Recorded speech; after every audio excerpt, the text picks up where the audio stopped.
Today on Not Sam Wrestling, Tribal Combat is official. Does a major title change need to happen at SummerSlam? What is the future for MJF and Adam Cole, at least in the immediate sense? This is Not Sam Wrestling. Surprise! Welcome to Not Sam Wrestling. What did you think? Did you think just because we put up an incredible interview with Cody Rhodes on Monday that I was going to be able to stay away from you guys? I don't think so. We've got too much to cover in this world of professional wrestling. So welcome to the show. And we do have a lot to talk about, a lot of big pay-per-view and premium live event implications are coming up, and we'll get to all of them. Of course, when it comes to SummerSlam, I've got to mention that if you're going to be there, not only has an incredible card shaped up for the big show at Ford Field, but only about a block away from Ford Field on Saturday, August 5th at 5 p.m., right before SummerSlam, Not Sam Wrestling Live. Come to the live podcast right before SummerSlam, the greatest tailgate party you'll find anywhere. You can get your tickets at notsamlive.com. We will be at the Detroit House of Comedy, 5 p.m. on SummerSlam Saturday, August 5th. Google it if you don't believe me. A block away from Ford Field, so just get there a little early, get your parking spot. Come on over to the Detroit House of Comedy. Enjoy a live Not Sam Wrestling show, and then do whatever you got to do. NotSamLive.com is the place to get tickets for that.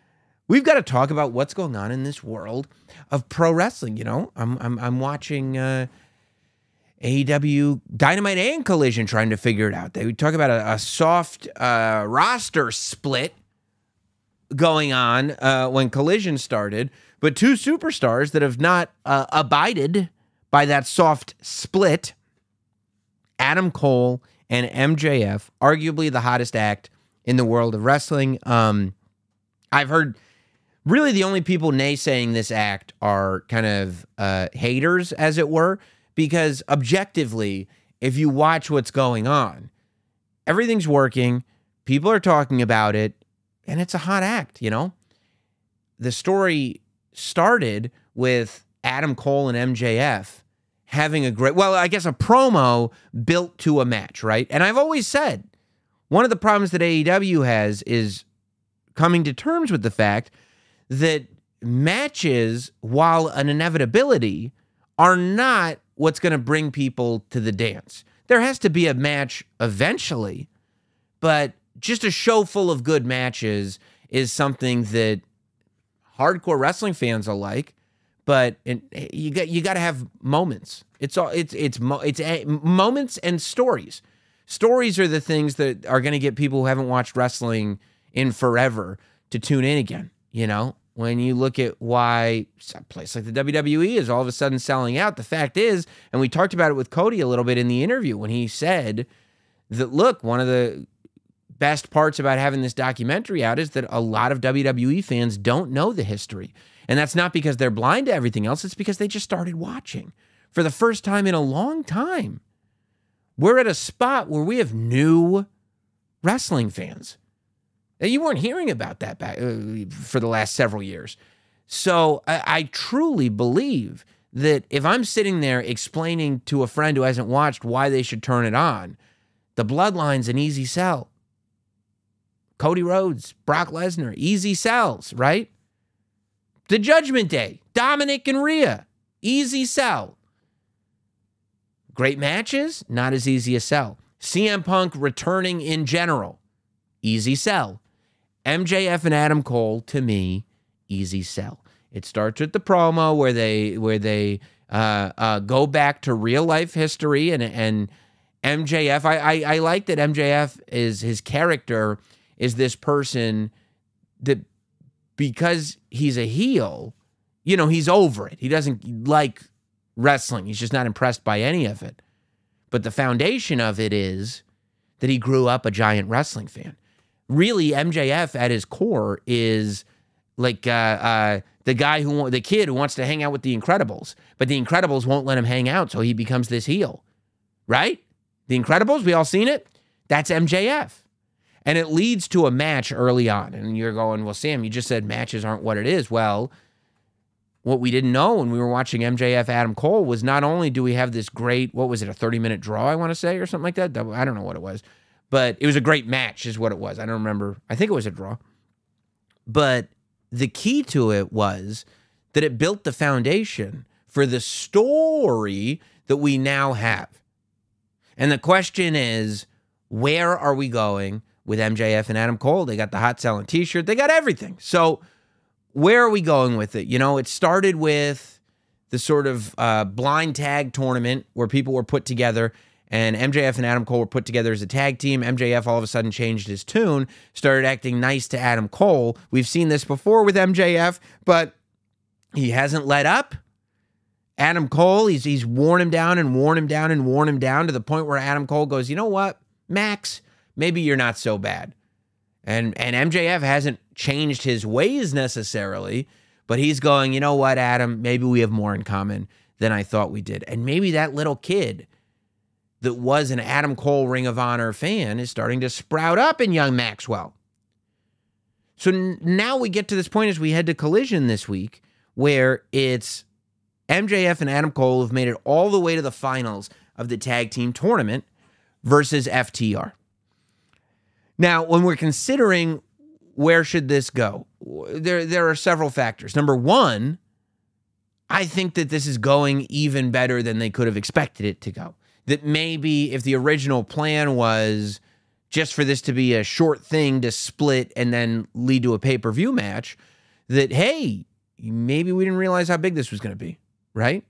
Maybe we do put the tag team championship on MJF and Adam Cole because fans are responding to it. And that's something that I think AEW really needs to capitalize on. Unless fans are going to respond as big, if not bigger, to whatever the swerve is that is not them winning the tag team championship. But I think even more importantly is the timing of it all. And by that, I mean the fact that coming up at the end of August, we've theoretically got 2 pay-per-views. It hasn't been made official, I don't think. But all signs point to the fact that All In Wembley Stadium is the last weekend in August, and it looks like that's going to be a pay-per-view. All Out in Chicago is the first weekend in September, as always, and that is going to be a pay-per-view. So we may end up in a scenario where we've got a pay-per-view a week after a pay-per-view. So what is the move here? The only precedent in recent memory, of course, you know, there's a couple, right? You could go to Tuesday in Texas when in 1991, the WWE put on the Survivor Series, which would have been on a Wednesday night because it was the night before Thanksgiving. And then they announced out of the blue that there would be another pay-per-view the following Tuesday in Texas, 6 days after Survivor Series. I think that Bruce Pritchard has said on his podcast that the reason that that show existed was to experiment with the idea of doing Tuesday pay-per-views. But realistically, it's not. And we saw that with Taboo Tuesday years and years later. But I think that more than it being on a Tuesday is the fact that it was on, 6 days after a pay-per-view just happened. So what do? You have to set up angles that are pay-per-view worthy. Because what you don't want to do is have the first pay-per-view be devalued in any way. But you do want to have people saying, we need to go watch another pay-per-view a week from now to see how this pans out. So in that scenario, it was Hogan and Undertaker. The ending was kind of a schmoz, but importantly, the Undertaker won the title. It wasn't like, what if we just schmoz the ending and then we have the real match at Tuesday in Texas? That could never work because then you're like, well, why did I buy Survivor Series if the only match that counts is Tuesday in Texas? So they had the Undertaker win the title, except because there was chicanery and Hogan doesn't lose, President Jack Tunney said Hogan gets a rematch at the closest possible date, which is this Tuesday in Texas. They also did an angle where the main event of the show was the big heel team versus the big babyface team. Jake the Snake Roberts was on the heel team. The Big Boss Man was on the babyface team. I believe it was the Big Boss Man. And they did a deal where Jake the Snake Roberts bit Macho Man Randy, had his snake, not Jake, Jake's snake, bit the Macho Man Randy Savage as the Macho Man was trying to get reinstated after losing his career-ending match at WrestleMania 7 against the Ultimate Warrior. So Jack Tunney responded to the snake bite by saying, Jake the Snake Roberts has been suspended temporarily. The Macho Man Randy Savage is going to be reinstated. So what we're going to do is we're going to take Jake the Snake Roberts out of this main event of Survivor Series. So instead of it being 4-on-4, it'll be 3-on-3. The Big Boss Man will be taken out of the babyface team to keep it even at 3-3. So we still get the big match with the big superstars. But Jake Roberts is taken out of this match. The Macho Man is being reinstated, and we are getting Macho Man versus Jake the Snake Roberts at Tuesday in Texas. That's how they tried to make that work. And I don't know that it worked for me, although it did give us The Undertaker winning his first WWE championship by beating Hulk Hogan only a year after he had debuted. The most recent memory we have of this is 2020. Payback was only a week after SummerSlam. Now, this is a little different because they're not selling tickets because they're in the Thunderdome and they're on Peacock. So they're not selling pay-per-views either. But still, though, you can't, even if you're not making pay-per-view money, you can't devalue these pay-per-views because it's such the premium live event is such an important part of the brand. So how do they get you to tune into Payback only a week after SummerSlam? At SummerSlam, they give you a finish with Bray Wyatt, I think, walking out as champion. And then right after the match, Roman Reigns returns. So you get the finish, right? It's tough if you don't get the finish. You get the finish, but then Roman returns, and you immediately have to see where it goes next. You have one episode of TV. You expose the fact that Paul Heyman is with Roman Reigns. Now I have to tune in 2 days later at Payback to see Roman Reigns get his opportunity at the WWE Championship in a triple threat against Bray and Braun Strowman. So the question is, how do we take this angle, take it to All In a way that will take us to All Out? To me, there's two ways to do it, right? You have to keep in mind, we still have 3 or 4 weeks before All In. So if we're going to blow up Adam Cole and MJF at Collision this week, we have to keep it hot enough over the next 3 weeks that that's the match that main events All In. Because what you could do is have the tag team blow up, right, on Collision. Either MJF turns on Adam Cole or vice versa. If you're going to do it on Collision, I'm not sure that's the move is. I don't think the move right now is to have MJF turn babyface on Collision, of all places, especially right now.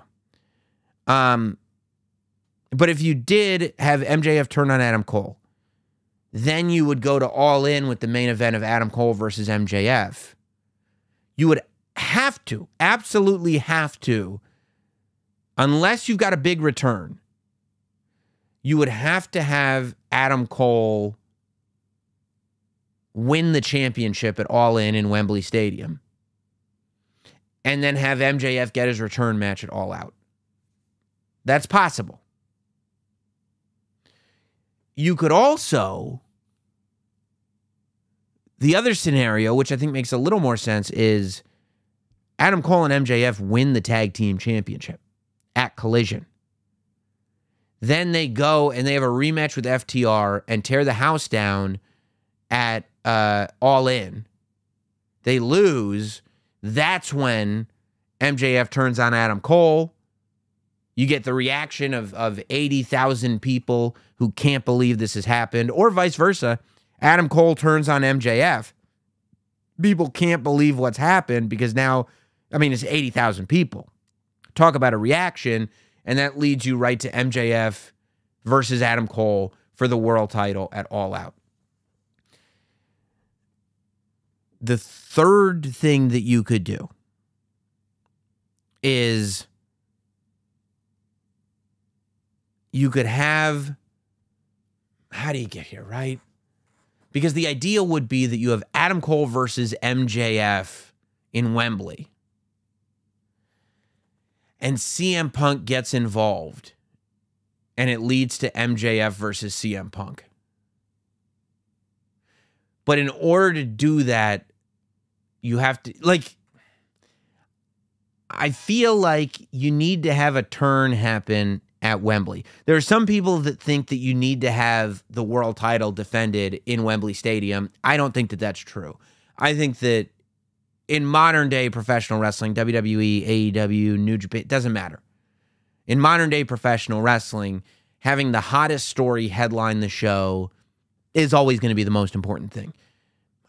Roman Reigns, has he defended the title since WrestleMania? He literally went and headlined Night of Champions without defending the WWE's top title.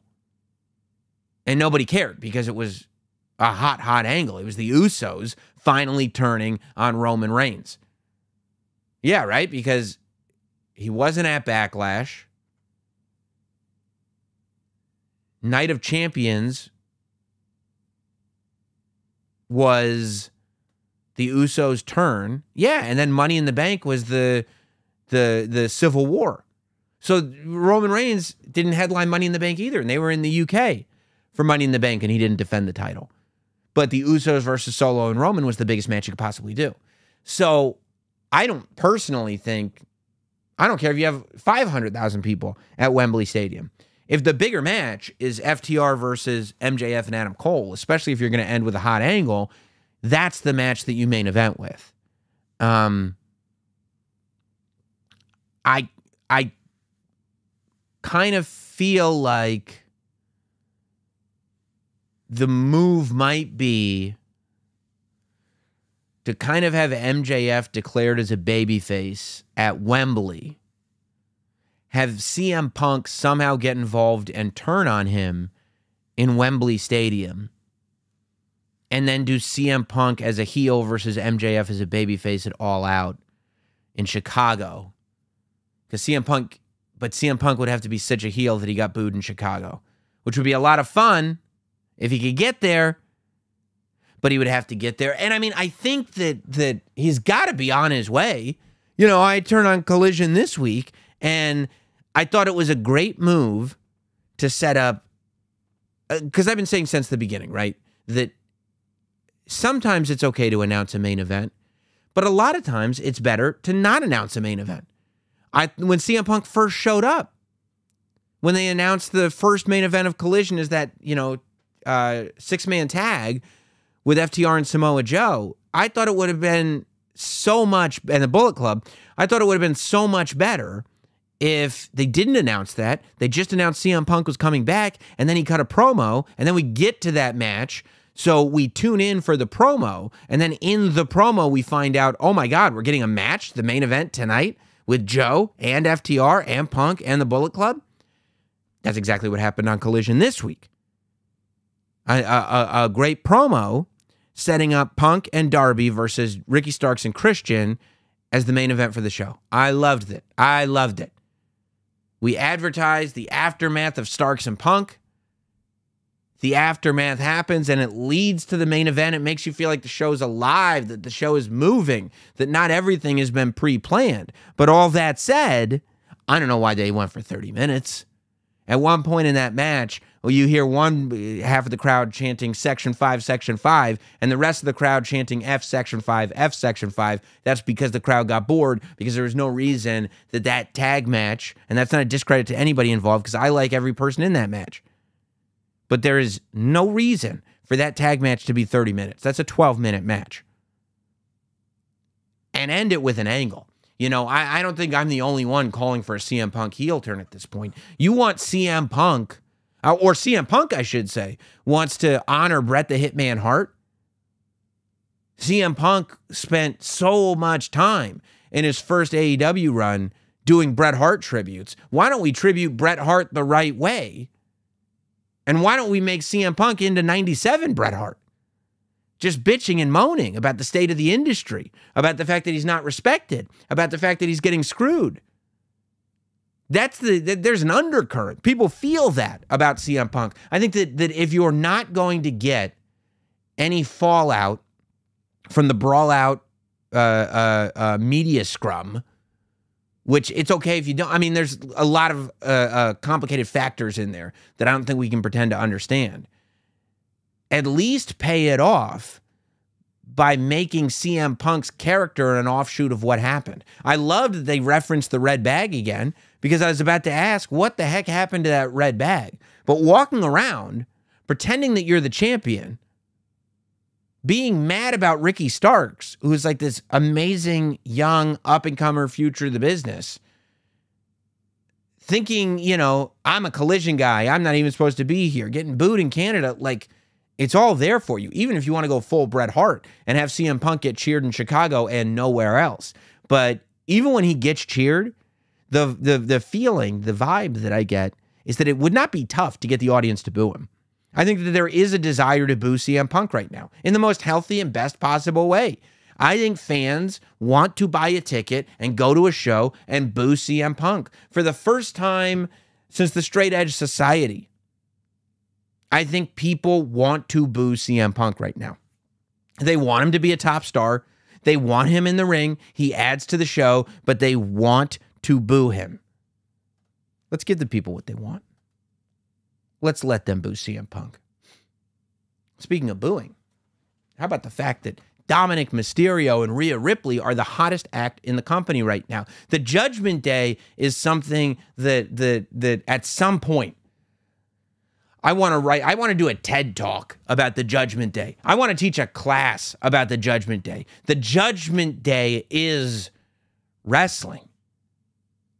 The Judgment Day, you talk about an act that was not built to succeed, that were put in a corner and said, look, if it's going to work, it better work now. Otherwise, we're going to cut bait. And then, boom, it's off to the races, and they're the hottest act aside from the Bloodline in the company. You have the blood. I mean, look, it's crazy right now in WWE. You got the Bloodline. You got Cody Rhodes. You got Brock Lesnar. You got the Judgment Day. You got all Seth Rollins. You got all this stuff. But realistically speaking, the Bloodline, realistically speaking, the Judgment Day was not in a position to succeed. When the Judgment Day showed up, people found them generally confusing. Didn't quite know what to make of the Judgment Day. When they made the switch between Finn Balor and Edge so quickly, it made it so the Judgment Day lost even more of their identity. What the hell are they doing then? Who is the Judgment Day? What is the Judgment Day? And then all of a sudden, Finn Balor got to be the prince again. Finn Balor got to be the heel that he has, I think, always wanted to be and always should be. Damian Priest got to put on display how multifaceted he is and how he's ready to step into that spot. Rhea Ripley realizes every ounce of potential that everybody claimed that she had. Do you realize there was a time where people were like, I don't know if Rhea Ripley's going to work on the main roster. And now, come on. And then Dominic shows up, and every perceived weakness that he had as a babyface has become a strength as Dom. As dirty Dominic. And you're left with a scenario where, watch these shows, okay? Tell me a show that the Judgment Day is not the biggest part of. I'll wait. Raw, NXT, SmackDown, Raw, NXT. I would imagine they'll show up on SmackDown this week, and then we got a week of shows before SummerSlam where they're going to have a big part on the show. I mean, Finn Balor's getting the title shot, and the whole world is talking about the wrestling world anyway. I mean, you know, it's not like the whole wrestling world is talking about what's going to happen between Finn Balor and Damian Priest. And that's a big question, right? I mean, it's been really interesting with the Judgment Day, not just because they're doing so incredibly well, not just because every arena that Dominic goes into, dude, I'm sitting there at the San Diego Comic-Con panel for Mattel. We mentioned Dominic, and the panel crowd started booing. He wasn't there. We mentioned him. They booed his action figure. Nicholas was there. Remember little Nicholas who won the tag team championship with Braun Strowman at WrestleMania, what was it, 35? He was there. He's like 6'7" now. He's a giant. But he was there because Mattel announced they were making a Nicholas action figure.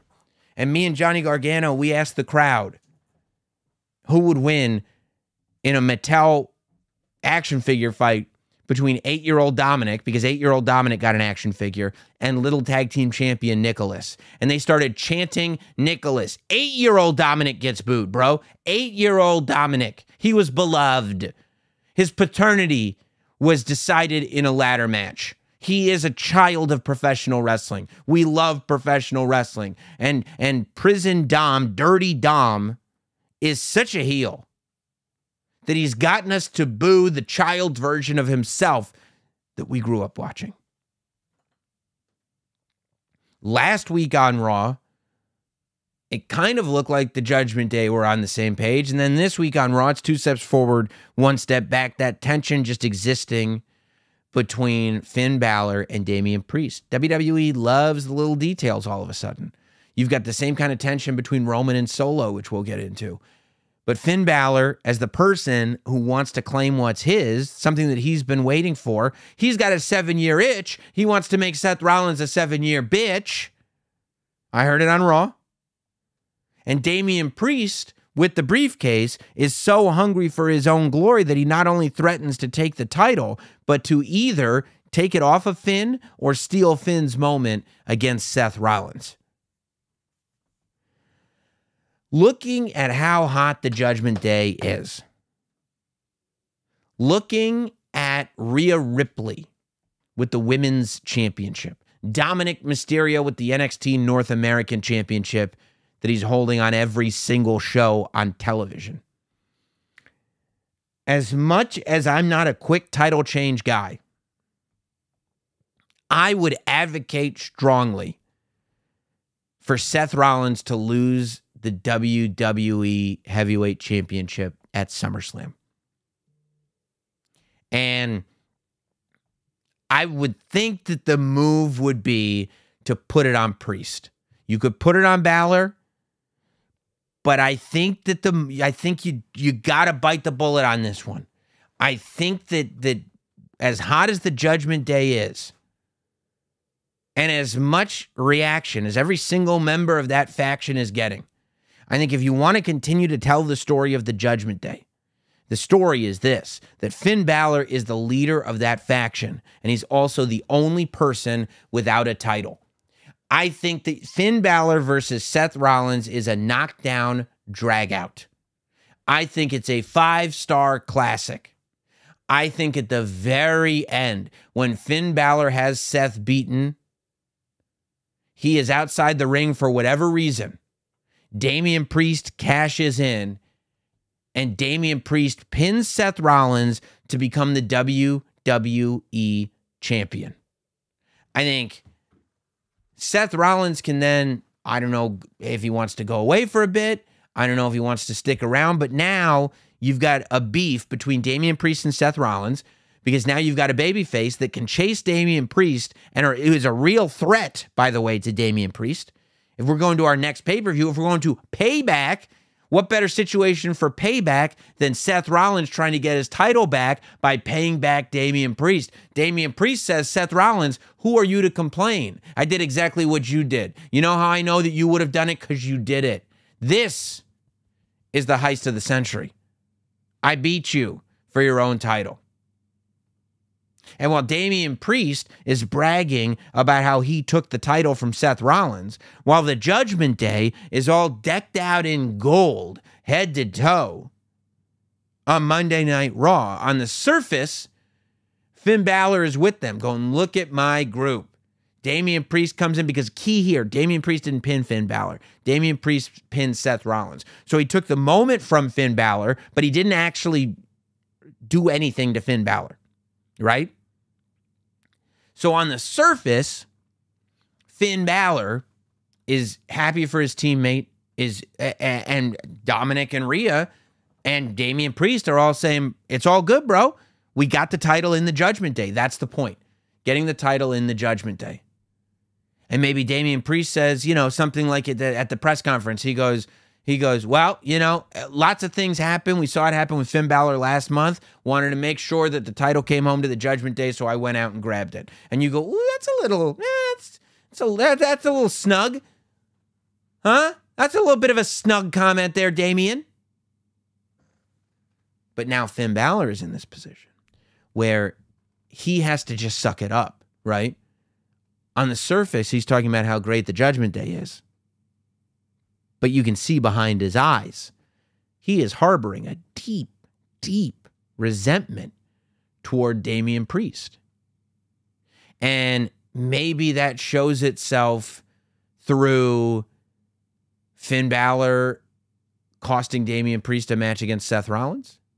Maybe that shows itself with Finn Balor turning on Damian Priest, but the rest of the Judgment Day turning on Finn Balor, and then Finn Balor chases Damian Priest for the title, right? We could Damian Priest versus Seth Rollins, Damian Priest versus Finn Balor. Now we're building opponents for that title, and even if that title exchanges hands 3 times this year, well, 3 times, in the first 365 days, it could go from Seth Rollins to Damian Priest to Finn Balor, and then have one more Finn Balor versus Seth Rollins match, and head towards WrestleMania with Seth Rollins either having the title back or having to beat Finn Balor for the title. I just think that there's a lot there right now, and SummerSlam might be a real good opportunity to swap that heavyweight title, give it some life, and see what you can do with Damian Priest as champion while he's got the support of the Judgment Day, one of the hottest acts in the company, behind him. I think it could be real good. I'll tell you what was real good was the tribal combat, right? So the contract signing between Jey Uso and Roman Reigns. You all know how much I love the bloodline, how fond I am of the whole story.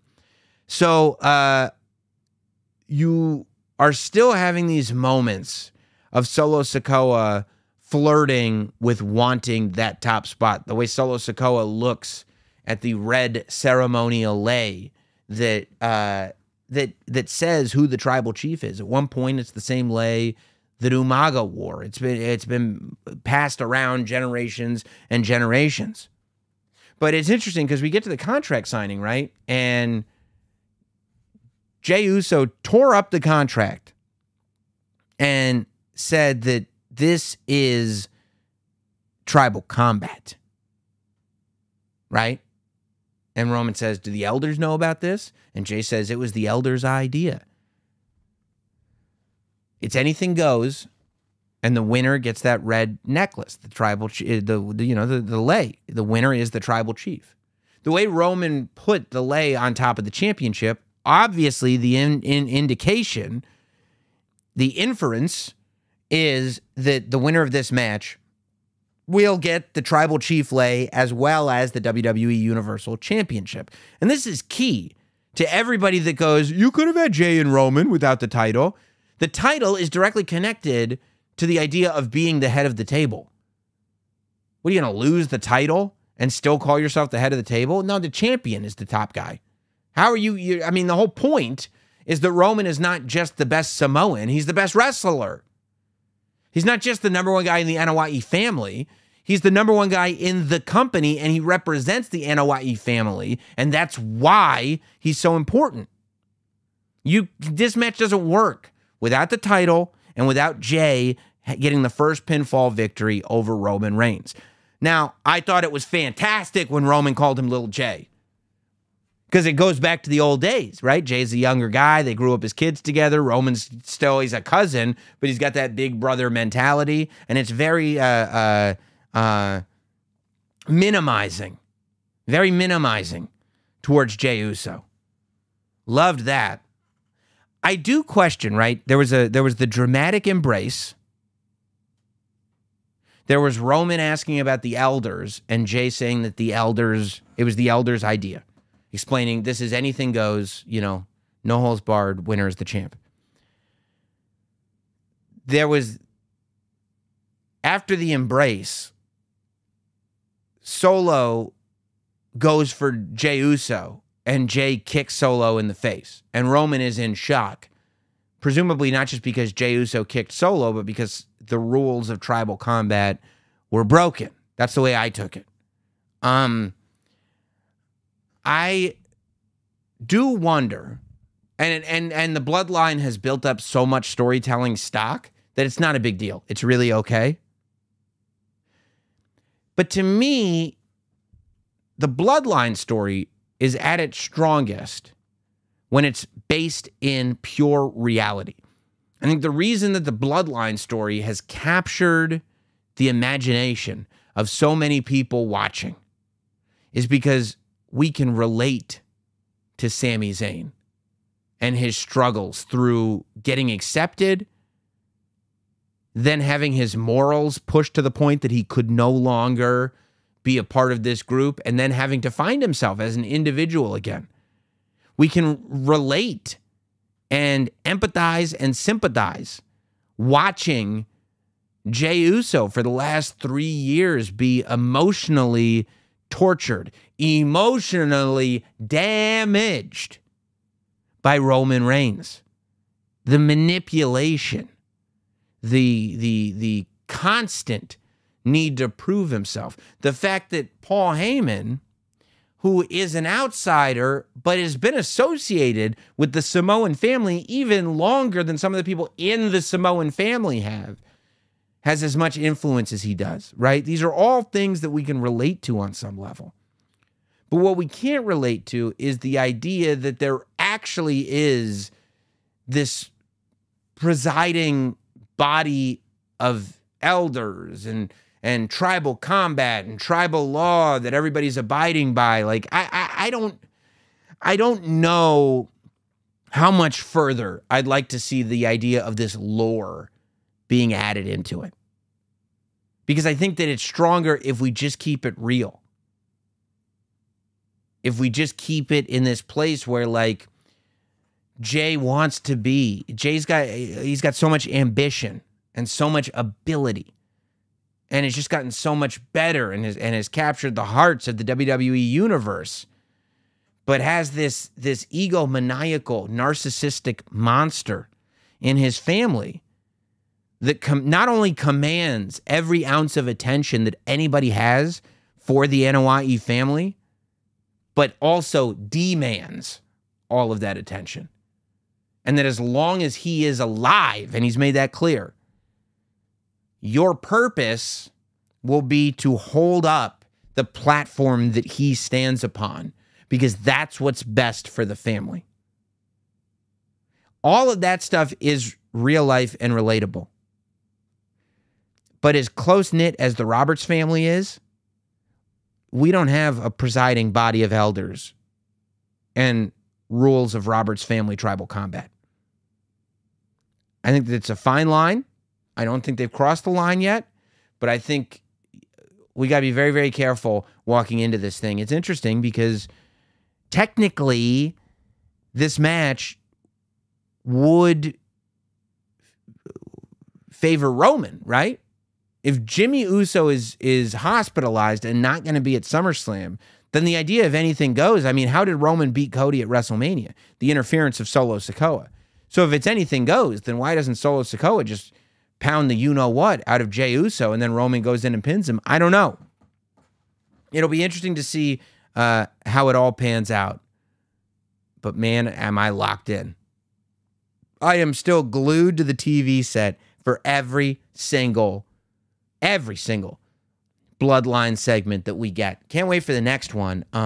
Before we get to emails, let's do some of these news and notes. I thought Logan Paul and Ricochet were magic on Raw. I think you talk about,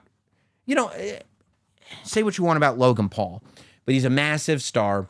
He, as a villain, fits into this world. And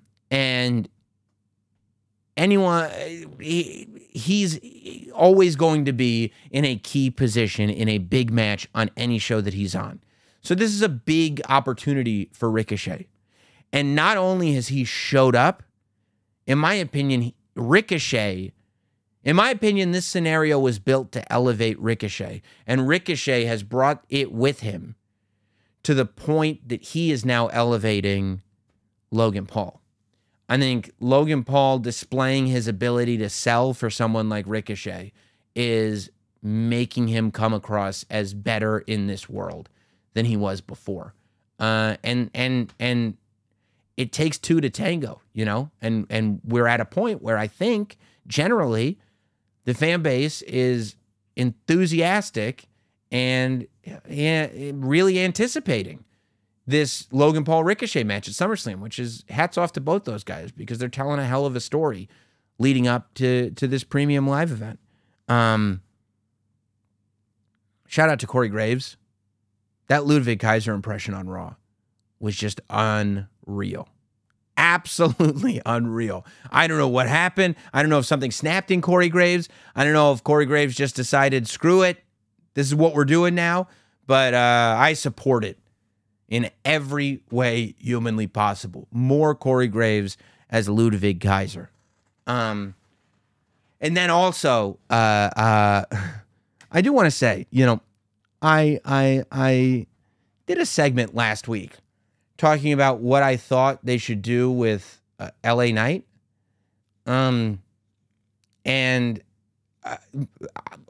I got so much positive feedback on it. 100,000 views. We made a clip of it. 100,000 views on Instagram. 100,000 views on TikTok. You know, more. And everybody, you know, I mean, some people debating, which is healthy, and I love that. You know, some people going, no, this isn't what you do with him. I mean, there are people who are going like, nope, don't change anything. Do LA Knight exactly as he's been. Well, if you do exactly what you have been doing, you'll probably end up in the exact same spot. But yeah. I guess we're not getting there immediately. I was very entertained by the amount of people watching SmackDown going, what? When LA Knight did not win that Fatal 4-Way. Maybe we got ahead of ourselves. Maybe we got too excited. But I still think my scenario for LA Knight that I pitched last week, if you missed it, go back and listen or watch last week's episode. I still think that scenario is the scenario to go with 1,000%. And who knows, you know? They haven't announced when the United States Championship match is actually going to happen. Maybe you do Santos versus Rey. Santos, I think, should win against Rey. You do Santos versus Theory on SmackDown before SummerSlam. And then you do Theory versus... You could still do Theory versus LA Knight at SummerSlam if you really wanted to. Or Santos versus LA Knight at SummerSlam if you really wanted to. Whatever you want to do. I mean, my whole thing was built for LA Knight to have a match with Austin Theory as his big babyface come out, but you could have Austin Theory beat Santos and then turn babyface the next Friday on SmackDown. I'm just like grasping at straws here. You could still save it. You could still save it. Whatever, dude. WWE knows what they're doing at this point. I think that today, right now, that's not that debatable. So I'll trust him, you know, and we will probably talk about this on next week's show. I'm disgusted that there's even a conversation about whether or not wrestling is hot right now. You know, that's being debated, whether or not wrestling is hot right now. I'm going to save that. Oh, I also, Wrestling Hot is coming next week. And yeah, I was going to talk a little about Bray Wyatt. I think I can wait. Bray Wyatt coming next week. I got some stuff to talk about with Bray Wyatt next week. Hey, we got a pay-per-view this weekend also, premium live event, NXT Great American Bash.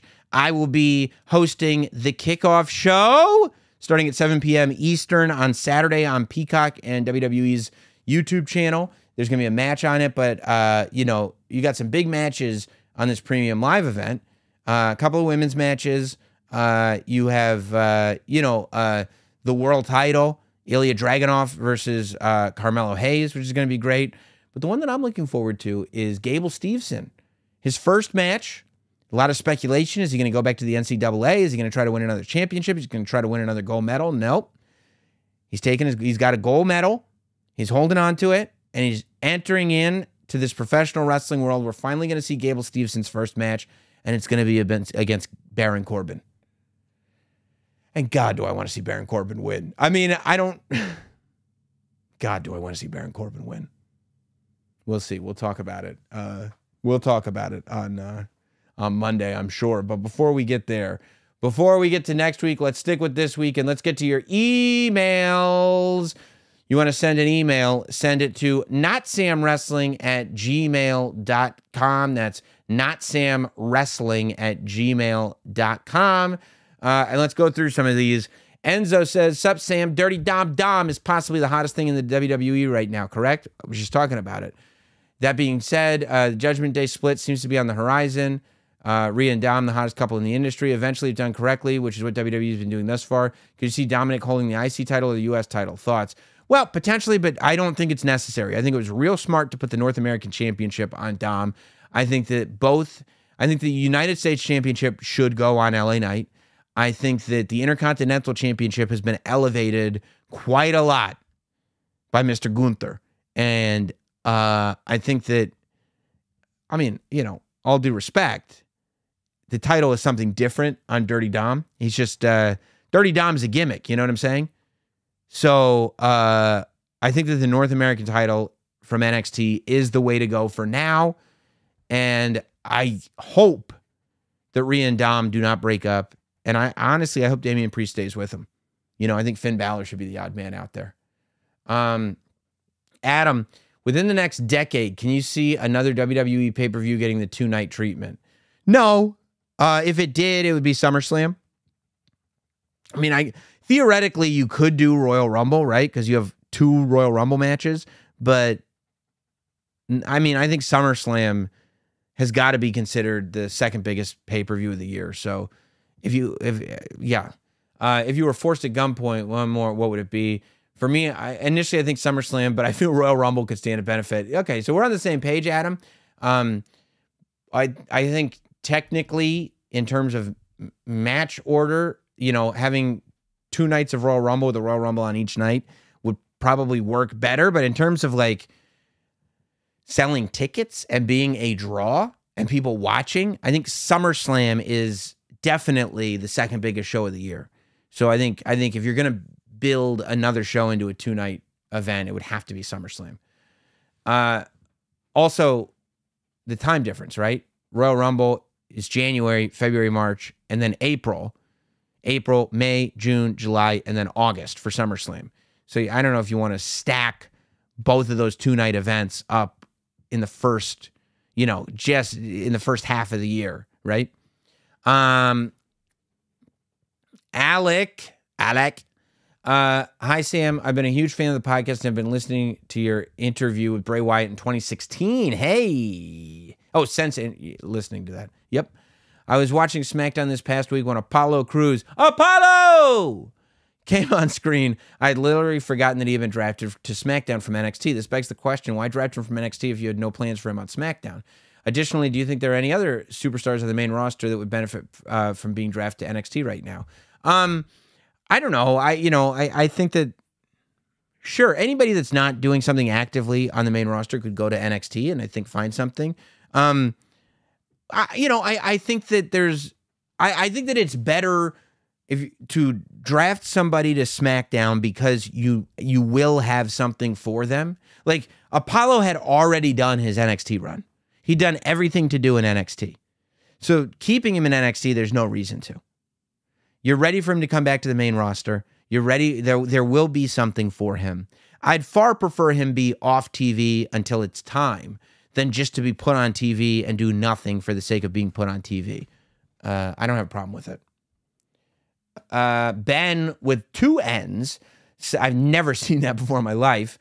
I wanted to get your thoughts on WWE's Invasion pay-per-view. I think the show gets overlooked due to its fans generally being underwhelmed, disappointed at how the Invasion angles played out. I might have my nostalgia goggles on, but I really love this card, particularly RVD versus Jeff Hardy hardcore title match. Look, I think that as a pay-per-view, Invasion is cool, but I think that because the premise was we're finally getting WWE versus WCW. And it's two reasons why, to me, it doesn't work. The idea that we're finally getting WWE versus WCW, this is not the payoff, right? This sucks. And I think that was the show that we started combining all the titles, which got really, really complicated. So there was just too much going on and not enough payoff. And that's why I think ultimately it didn't succeed. But as just like a card, as just a show to watch, yeah, I don't have any. It's not a bad show to watch. It's just story-wise, it's a mess. So, and I'm a story guy. John, longtime listener since your intern days, my guy. On Blood and Guts, Adam Cole and MJF did a skit at the Kowloon restaurant. This is widely known as a wrestler hotspot. John Cena wore Kowloon shoes at WrestleMania against Austin Theory. Are there other wrestler hotspots around the country? Well, there's that Japanese steakhouse. What's Ribera? In Japan, that all the wrestlers have jackets from. I think there's a steakhouse here in New York. I mean, I don't want to reveal, I guess, any wrestler hotspots that aren't public knowledge, right? Because then you'll go. So, but I don't know if there's anything as famous as Ribera and Kowloon. Along those lines, I'd recommend you have James Stewart on the podcast. He is the Boston Sam Roberts, a good friend and the owner of the Kowloon. Oh, I would talk to him. That'd be cool. Okay, this is Sam, I hope you're doing well. I wanted to talk to you about something that's been bothering me lately, WWE's decisions concerning LA Knight. Okay. LA Knight has shown incredible... I already did a whole thing about LA Knight, dude. The ongoing Bloodline story has a lot of potential, and it can be further without rushing it. I'm not suggesting bringing The Rock back into the mix, as that might be a little unrealistic. However, I think Roman should hold the title for an extended period, and Solo... Man, come on, dude. If you've been looking at the podcast watching the podcast as long as you've been watching the podcast, you should know that sending me, you did like all the things. Your email's too long. You're talking about multiple things in it. And you're talking about stuff that I've already talked about. I don't want to be rude. But come on, man. Come on, man. All right, Martin. I started watching the WWE last summer. See, that's what I'm talking about. Last summer, this guy started watching, and now he's listening to Not Sam Wrestling. This show is for the hardcores, okay? Anybody that doesn't watch wrestling on the reg is like watching this show going, why the hell is this guy taking it so seriously? This guy's a lunatic. But my man, Martin, just started last summer, and he's already at the Not Sam Wrestling phase of fandom. That's incredible. Which era is worth watching more? Oh, I love this collection. Oh, this question. The Golden Era, 1982 to 1993, or the Ruthless Aggression Era, 2002 to 2008? That's a great question. First of all, I will probably limit your scope of the Golden Era. I would say the Golden Era is more you start at WrestleMania 1. I get why you would start at 82, I guess, but really, no. Hogan won the title in 83, 84, or something like that. It's certainly not, I mean, to watch before Hogan won the title is like probably more history than you're ready to do. I would love to do it with you, but like, I think really WrestleMania 1 to WrestleMania 8. I think post-WrestleMania 8 is more the new generation. So the beginning of 92 is where you would kind of stop. But I would actually say that for the purposes of what you're doing now, I would say the Ruthless Aggression Era. I think that we as wrestling fans have to do a better job of embracing what's going on now and not what we grew up with. I think that you need to watch every era, Martin. You need to be abreast of what's going on. But if you're going to start, right? If you're going to start watching an era right now, I think it's the Ruthless Aggression Era. Because you will see the foundation of some of the superstars that we have today. Brock Lesnar, Randy Orton, John Cena. Speaking of John Cena, some of the legends that are going to be returning today, right? The John Cenas, the Batistas, these guys. The Ruthless Aggression era, you'll see the evolution part of Triple H. You see, there's so much important stuff. And also the Ruthless Aggression era is really when that more athletic style becomes mainstreamed, you know, getting into what was going on SmackDown. You know, you'll get to see the rise of Eddie Guerrero in WWE, the rise of Rey Mysterio in WWE. There's a lot there, and I think that the Ruthless Aggression era is more essential to the foundation of what we're seeing today than the Golden era. I think you go back and watch the Golden era, but I would do Ruthless Aggression era first for sure. Kyle, Sam, I have an idea for how to book Randy Orton's return. Oh, you son of a bitch. Just kidding. Oh, you got me. My question, which championship title design is better in your opinion, the Big Eagle or the World Heavyweight Championship 2002? I love the World Heavyweight Championship 2002. That's my personal preference. So the Big Eagle title, to make sure that we're all on the same page, is the Attitude Era WWE Championship. It's the big circle plate that Triple H wore. It's the one that was the WWE hat when Chris Jericho became the first undisputed championship.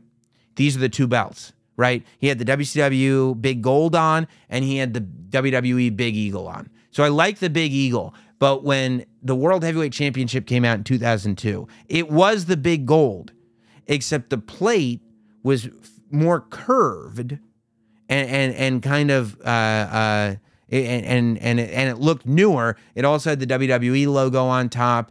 I really like that version of the Big Gold. It's not the classic, but I like that they tweaked it slightly, but only ever so slightly.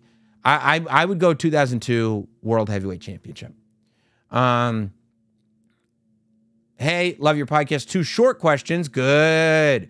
Which side of the debate are you on? Which promo package is better? Ooh, Stone Cold versus Rock, WrestleMania 17, or Daniel Bryan versus Authority, WrestleMania 30, My Way versus Monster. And what is a pay-per-view you love but everyone hates? Mine is WrestleMania 29.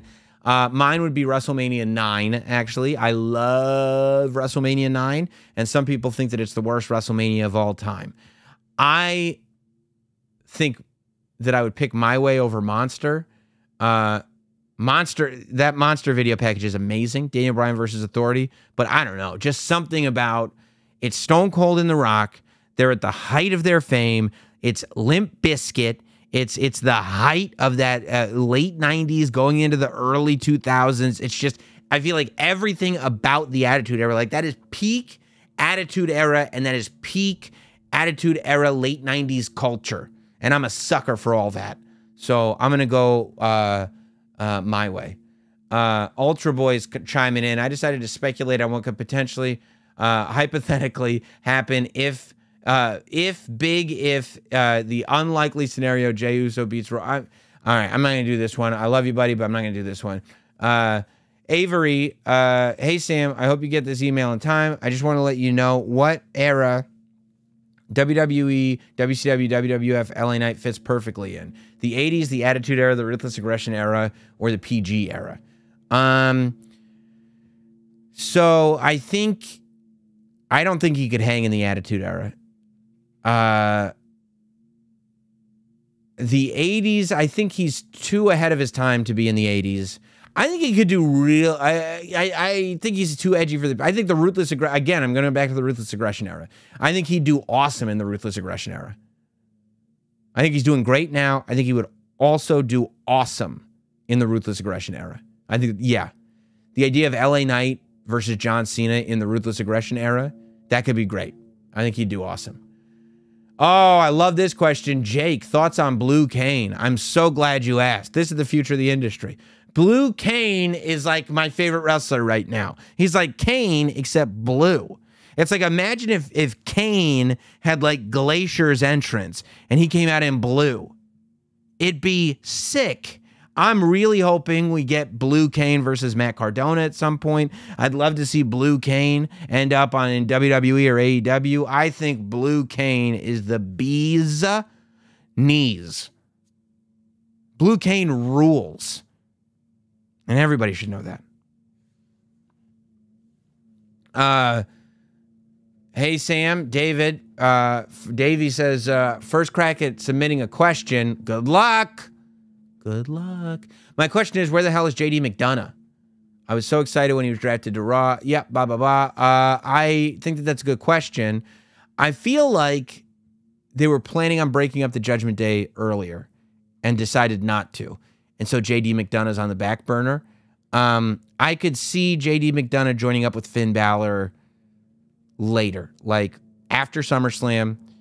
If Finn Balor is thrown out of the Judgment Day, I could see JD McDonough teaming with Finn Balor and going to Damian Priest and Dom Dom versus Finn Balor and JD McDonough maybe. I could kind of see Finn Balor getting thrown out of the Judgment Day, JD McDonough teaming with Finn Balor against the Judgment Day, and then JD McDonough turning on Finn Balor to join the Judgment Day. I love JD McDonough as a psycho heel. I'm a big JD McDonough guy, so good question. Alfred from Mexico, my man, mi hombre. I'm writing you from Mexico. I grew up in Texas, and as a Mexican redneck, I love my wrestling. I grew up as a big Von Erich fan. I love it. Gravitated to WWF, Hogan, Macho, HBK, love it. The Bloodline story is awesome, but there is also a hidden storyline that is more than a year in the making. The Dominic Mysterio storyline should end with him accepting the mantle of Rey Mysterio, the third, and will also be the last time we see his face. What do you think about that? Man, you know, new fans want immediate satisfaction, like they want Cody Rhodes. Yeah. I also have another quick question that comes from when you were on Stone Cold's podcast. Do you still only eat fried chicken, or has it changed now that you got kids? No, it's gotten worse, man. No. Because my kids love chicken nuggets. I love chicken nuggets. We're good. We just get a ton of chicken nuggets when we go to McDonald's. I would have agreed with you a year ago on Dominic. I would have 100% said, put a mask on Dominic, make him the new Ray. I would have agreed with you. However, Dominic has just gotten so incredibly hot in the last, 9 months. And I would say since he went to jail, right? Since he started attacking his dad. The WrestleMania match was so great. He lost to his dad and hasn't lost an ounce of steam. I just think that he's too good on his own. He's finally found a way to pave his own path. You know, he sprinkles in shout-outs to Eddie Guerrero with the fringe on his tights. I think that he'll always pay tribute to his dad, but I think Dom Dom is paving his own path. And while the carrying on of the lineage is very, very important tradition in lucha, right? This is something that Santos did. This is something that Rey himself did with his uncle. This is something that many, many people have done. I mean, how many Villanos did we have, for God's sake? I think in WWE and in America, it's just a different thing. Like, Rey didn't even keep the junior when he came over to WWE because they wanted him to stand out on his own. So I also think Dominic is a very different wrestler than Rey Mysterio, right? Rey Mysterio is like one of the greatest of all time, and is the greatest of all time for a specific reason. Like, what he did with his size and his moveset made him so unique. Dominic being so different, I just don't think it's fair. So it doesn't work for me, brother, but I get where you're coming from, and I may have agreed with you in the past. Wrestling Minute, if you can go back in time and pull the trigger on one foreign monster heel, who would it be? Ludwig Borga, Vladimir Kozlov, Rusev, or other? I thought Ludwig Borga was a badass, but based on what we know of him now, probably not the way to go. Rusev driving to the ring in a tank at WrestleMania made me believe in Rusev for sure. Foreign menace heel. Honestly, Muhammad Hassan. I wish they didn't go all the way. Muhammad Hassan, when he was first created, was such a genius character because the whole idea behind what made Muhammad Hassan was that people were prejudiced against him for no reason was that he was an American and he was treated poorly because of the color of his skin.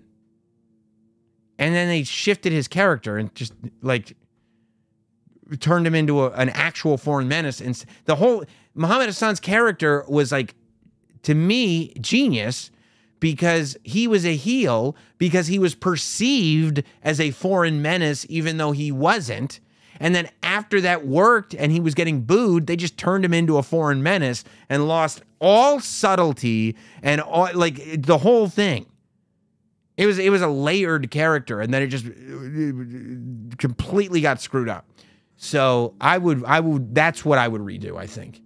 Shamo, bigger mistake, WWE not letting Paul Heyman run ECW in 06 or its own thing, or TNA passing over Paul Heyman for Eric Bischoff and Hulk Hogan. I think that the reality is that there will never be an organization in WWE that is completely run independently. So it's just the way WWE is. It's brought us everything we love about WWE, so we can't really complain about it when we don't like it. So for me, I would have loved to have seen what TNA looked like with Paul Heyman fully in charge. You know, Paul Heyman, I mean, there was a reason, right? Like, Paul Heyman, it was being talked about as the person who was going to take over as creative in TNA. The reason it didn't work out was, number one, he wanted autonomy, and number two, he's going to fire a lot of people. Right? This was like right around the time of the Main Event Mafia, maybe right after, maybe if not during. And his idea was that he was going to fire every sort of known person from another promotion, except for like Kurt Angle. He's going to, like in ECW, they had a roster full of people that were homegrown, and then Terry Funk. And then you'd scatter somebody in, right? You could maybe also have a Bam Bam Bigelow. You know, maybe Scott Hall is going to come in to do something. Maybe Sid Vicious is going to come in to do something. But the foundation of this company is you've got Terry Funk lending credibility. Maybe throw in a Bam Bam Bigelow. And then the rest of it is your guys. Shane Douglas, Raven, Sandman, Sabu, Mikey Whipwreck. You know, and that's not to say that they can't have worked elsewhere. But once they get to ECW, they're unique to ECW. Shane Douglas had worked everywhere. He's Dean Douglas. But Shane Douglas in ECW was not big because of other places he'd worked. He was big because of who he was in ECW. Raven was not big in ECW because he was Johnny Polo. Raven was big in ECW because he was Raven. The Main Event Mafia in TNA was the Main Event Mafia because they had been main eventers in other promotions. It wasn't because of the TNA main events. So I would have loved to have seen, and yeah, just because, you know, ECW, it never would have worked at WWE. But Paul Heyman having autonomy over TNA would have altered the course of wrestling forever, good or bad. I'd be most interested to see what happened there. I'm going to skip this one. It's long. Skip this one. It's long. Nicholas, you know what makes me mad? Tag team partners doing separate entrances. But I'm happy this week because MJF and Cole now have a common theme song. Yeah. Story is so cool. Speaking of tag teams, what is your favorite tag team made with wrestlers who weren't initially team players? For me, it's Beer Money. That's a tough question. Probably New Day. Right? Hard to go against New Day. Those were all solo acts. Weren't on the same page at all. And all of a sudden they're a team. Probably New Day. Heather, hope you're doing well. I've been a fan of wrestling since I was little. I've been thinking about the current time we're in, especially with the writer-actor strike, and how it's setting up to be on par with the popularity of the Attitude Era. I also think that storytelling might actually be better now than it was back then, too. It's definitely better now. Plus, allowing the opportunity for some very high profiles, return for visits because they don't have to worry about crossing picket lines. Yeah. Heather, I love the email. I'm going to get more deep into that. I think that'll be next week's thing when I talk about wrestling being hot. There's too much to get into there for the email segment. And so, unless I see something that jumps out at me, Shango versus Gangrel is the topic of one email, the subject line. I love that. Let's see. Last one, Johnny McDonald, figure collecting. I've recently started collecting the WWE Ultimate figures. Do you prefer to display them in box, or do you prefer them out of the packaging for display? Great question. With the Ultimate specifically, you're not going to like this answer, bruh. 2 of each. The Ultimates display so well, showing the spines off on a shelf, that one day that's what I want to put them all on a shelf with their spines out, but then I also collect them loose. If you're only going to do one, they're really great loose. I mean, I got Muhammad Ali and Cody Rhodes right here. Just because they come with different facial expressions and hands and everything, you can put them in whatever poses you want. With the Ultimates, you can't go wrong. I get 2 of each, but it'd be expensive to go back and get all of them if that's what you're trying to do. Don't forget to at least put a couple of bucks aside so you can get tickets to see Notsam Wrestling live in Detroit, Michigan, August 5th, SummerSlam Saturday. Get your tickets now at notsamlive.com. We're going to be at the Detroit House of Comedy, only a block away from Ford Field, 5 p.m. on Saturday, right before SummerSlam. Presented by C4 Energy, by the way, my friends at C4. So get those tickets. Appreciate you all. See you on Monday, unless you're on Patreon, patreon.com/NotSamWrestling.